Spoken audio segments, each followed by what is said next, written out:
What's going on, guys? It's your boy Jay coming at you with another video about my favorite topic, the Apple Vision Pro. And before we start this video off, I would like to just say thank you for all the support on my last video. You guys really have been doing your thing in the comments. I love talking to all of y'all. So exciting to have been able to reach into the future and tell y'all exactly what was going on. Anybody with a brain would have thought that the Apple Vision Pro sold out the way it did. I mean, the shipping dates immediately slipped back into late March.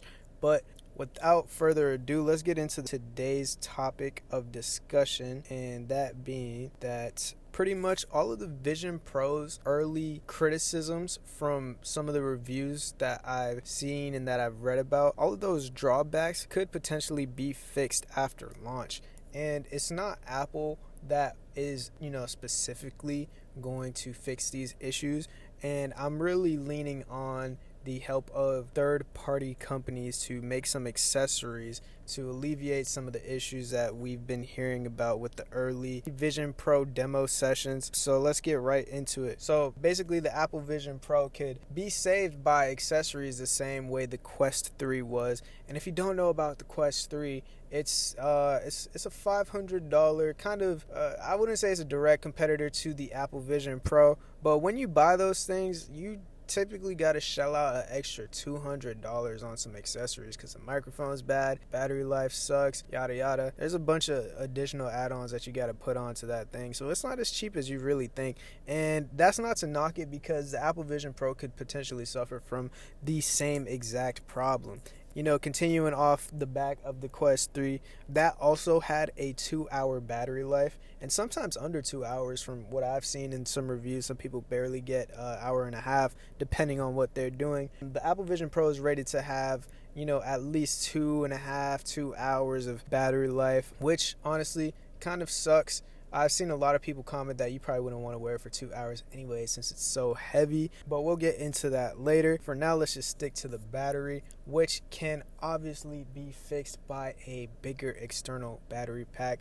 Now, I'm not too sure how hot these batteries are going to get. Belkin made like a little holster. Personally, I would just throw it in my pocket, but the fact that they made a holster kind of indicates to me that battery might get really hot and you don't want it to be making direct contact with you. We'll see how that pans out. We could definitely see bigger batteries with bigger capacities, of course, just like PC players have been doing for years on attaching batteries to their bodies just to squeeze some extra battery life into whatever game they're playing. So I really don't want to hear anybody from the Quest 3 critiquing this, because you guys suffer from the same exact problem and you guys do stuff like this. So no battery is bulkier than shoving a handheld gaming PC inside your pocket so you could play VR. And my second point is that third-party head straps will most likely offer more comfortable configurations to alleviate the weight that early reviewers have been complaining about. It could potentially be more comfortable than Apple. As we know, they always follow form over function for the most part. It looks like they kind of backtracked with that second release or the second iteration of the head strap for the Apple Vision Pro that they're including with everyone's box to try to help with that front heavy design that they have. It's probably going to strain your neck, if I'm being honest. Some third-party companies will definitely make head straps that fit more comfortably on your head, and they probably won't look as sleek as Apple. That's definitely a given, but really we want to make sure that this thing is a comfortable experience, so it probably would be a worthwhile investment to go and get a third-party head strap if that means that enjoying your device will be just a little bit easier. And then finally, the last accessory that I want to talk about, there could be thousands of accessories for this thing, but just wanted to talk about 3 today. Finally, the last thing that we can see is probably a hybrid between my last 2 points. So a battery pack on the head strap attachment from a third-party company. Now, this could offer 2 things. One, it could be a counterweight to the front heavy design of the Apple Vision Pro, making it more balanced and making it feel nicer on your neck, which will obviously alleviate that head pain that a lot of people complain about.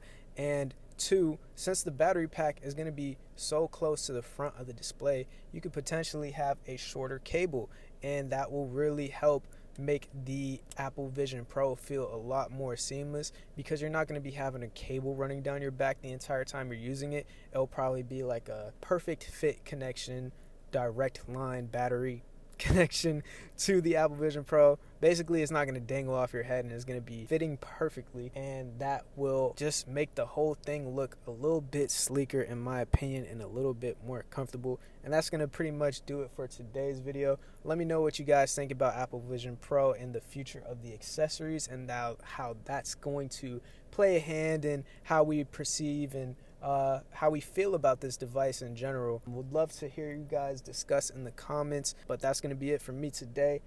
Thank you guys. If you liked the video, please leave a like or consider subscribing. If you didn't, then you can leave a dislike and tell me why you didn't like my video. But peace.